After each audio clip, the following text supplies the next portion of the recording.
জেহাদি কুত্তাগুলোকে আপনি সামলান, তা না হলে আগামী দিনে পশ্চিম বাংলায় আগুন জ্বলবে। সেই আগুন জ্বলার জন্য দায়ী থাকবেন একমাত্র আপনি, মমতা বন্দ্যোপাধ্যায়। আপনি মমতা বন্দ্যোপাধ্যায়, আপনি মমতা বন্দ্যোপাধ্যায়। লড়াই কিন্তু আপনাদের সামনে এসে গেছে। যোগ্য জবাব দেওয়ার জন্য ভারতীয় জনতা পার্টি তৈরি হয়ে গেছে। জয় শ্রীরাম। সবাই ভালো। বারুইপুরে শুভেন্দু অধিকারীর ওপর হামলার বিরুদ্ধে নবদ্বীপের রেলগেট অবরোধ করে বিক্ষোভ নবদ্বীপ বিজেপির। নদিয়ার নবদ্বীপ রেলগেট মোড় এলাকার ঘটনা। জানা যায়, গতকাল বারুইপুরে শুভেন্দু অধিকারীর মিছিলে যাবার সময় তার ওপর এবং বিজেপি কর্মীদের ওপর হামলা চালায় তৃণমূলের দুষ্কৃতীরা। এরপর আজ তারই প্রতিবাদে নবদ্বীপের রেলগেট এলাকায় অবরোধ করে বিজেপি। আরেকবার জানায়, বারুইপুরে শুভেন্দু অধিকারীর ওপর হামলার বিরুদ্ধে নবদ্বীপের রেলগেট অবরোধ করে বিক্ষোভ নবদ্বীপ বিজেপির। নদিয়ার নবদ্বীপ রেলগেট মোড় এলাকার ঘটনা। জানা যায়, গতকাল বারুইপুরে শুভেন্দু অধিকারীর মিছিলে যাবার সময় তার ওপর এবং বিজেপির কর্মীদের ওপর হামলা চালায় তৃণমূলের দুষ্কৃতীরা। এরপর আজ তারই প্রতিবাদে নবদ্বীপের রেলগেট এলাকায় অবরোধ করে নবদ্বীপ বিজেপি।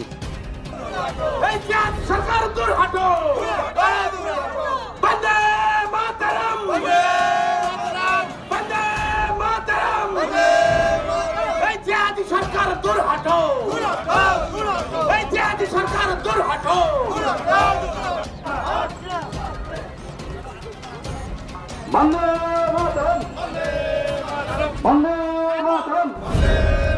শুভেন্দু অধিকারীর উপর আক্রমণ হলো কেন?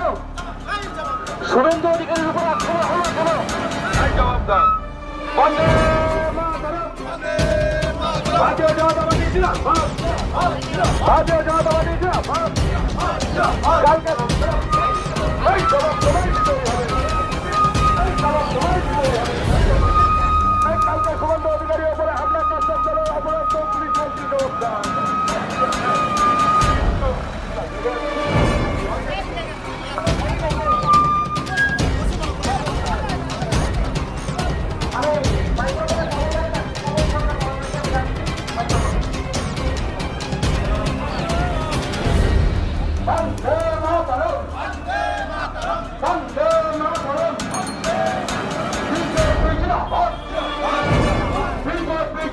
দেখুন, আজকের দিনটা আমরা অত্যন্ত দুঃখের সঙ্গে এইভাবে রাস্তায় এসে দাঁড়িয়েছি। আমরাও কাম্য নয় যে এইভাবে রাস্তায় এসে আমরা দাঁড়িয়ে চিন্তা করব, কারণ আমরা সাংবিধানিক একটা দল। ভারতীয় জনতা পার্টি বিশ্বের বৃহত্তম দল। আপনারা জানেন, কিছুদিন আগে দক্ষিণ 24 পরগনায় রামনগর বলে একটি জায়গা, এই রামনগরের বাসস্ট্যান্ডের কাছে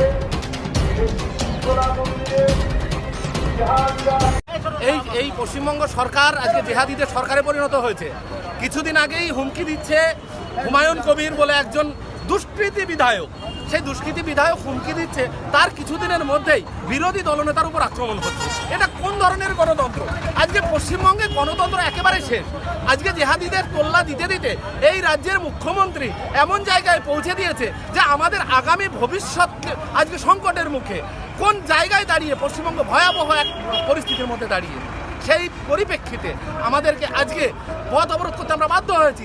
সাধারণ মানুষকে আমরা জানাতে বাধ্য হচ্ছি যে এই দুষ্কৃতীদের সরকারকে যত দ্রুত সম্ভব এই পশ্চিমবঙ্গ থেকে বিতাড়িত করতে হবে, না হলে আজকে নতুন প্রজন্ম একেবারে সর্বনাশের মুখে যাবে।